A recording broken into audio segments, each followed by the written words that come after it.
Hey guys, तो मैंने अभी थोड़ी देर पहले नेटफ्लिक्स की वेब सीरीज क्रिमिनल कोड का सीजन 1 देख के खत्म करा है। और सच बताऊं यार, ये सीजन मुझे तो कुछ खास पसंद नहीं आया। जनरली मैंने इस तरह की सीरीज पहले भी कई बार देख रखी है, शायद इस वजह से जो थ्रिल था, जो इंटेंसिटी थी, वो मुझ पर उतनी काम नहीं कर रही थी जितनी शायद एक न्यूट्रल ऑडियंस या एक ऐसी ऑडियंस जिसमें ज़्यादा शोज नहीं देखते, जो ज़्यादा मूवीज वगैरह नहीं देखते हैं, सीरीज नहीं देखते हैं, उन पे काम कर जाए। बात करूँ कहानी की, तो कहानी एक ऐसे ग्रुप की जिसने एक बहुत खतरनाक चोरी कर ली है। अब ये चोरी किस लिए करी है, क्यों करी है और किस तरह की पुलिस इनके पीछे पड़ी है, ये सब जानने के लिए आपको ये सीरीज देखनी पड़ती है। ये पूरी सीरीज हमें इस गैंगस्टर के पॉइंट ऑफ व्यू से नहीं दिखाई जाती, पुलिस के प्रोसीजर से दिखाई जाती है, यानी पुलिस किस तरह से इसको इन्वेस्टिगेट कर रही है।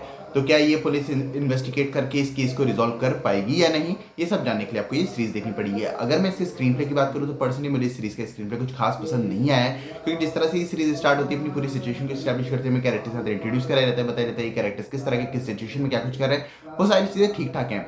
हमारा स्टार्टिंग से सीरीज में उतने इंटरेस्ट बिल्ड नहीं हो पाता है, और ऐसा लगता है कि हमने ये चीज़ें पहले भी कहीं ना कहीं देख रखी हैं, जो कि एक बुरी बात है। फिर जिस तरह से सीरीज आगे बढ़ती है, अपनी पूरी सिचुएशन को एक्सप्लोर करती है, वो सारी चीज़ें भी मुझे बस ठीक ठाक लगी हैं। किसी भी पॉइंट पे ऐसा फील नहीं हो कि मैं पूरी तरह से इस सीरीज में इन्वेस्टेड था, बोर नहीं हो रहा था और जानना चाह रहा था कि अब आगे क्या होने वाला है और कैसे होने वाला है। ऐसा बिल्कुल भी नहीं होता है, जो कि एक बुरी बात है।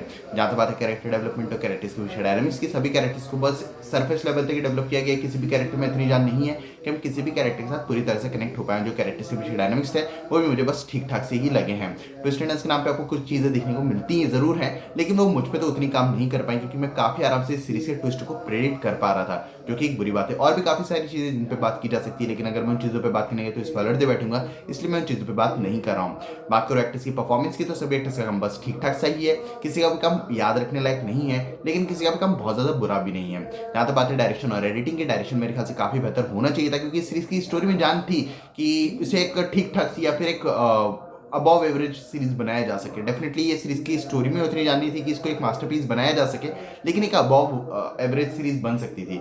लेकिन कहीं ना कहीं डायरेक्टर वो टच करने में फेल हुए हैं। जो एडिटिंग है वो भी मेरे ख्याल से ठीक ठाक ही है। बात करो प्रोडक्शन क्वालिटी की, तो वो ठीक ठाक है। तो ओवरऑल ये एक ठीक ठाक सी सीरीज है, जिसे उन लोगों को पसंद आ सकती है, जो कि उन लोगों को पसंद आ सकती है जिन्होंने ज़्यादा मूवी या सीरीज नहीं देखे हैं।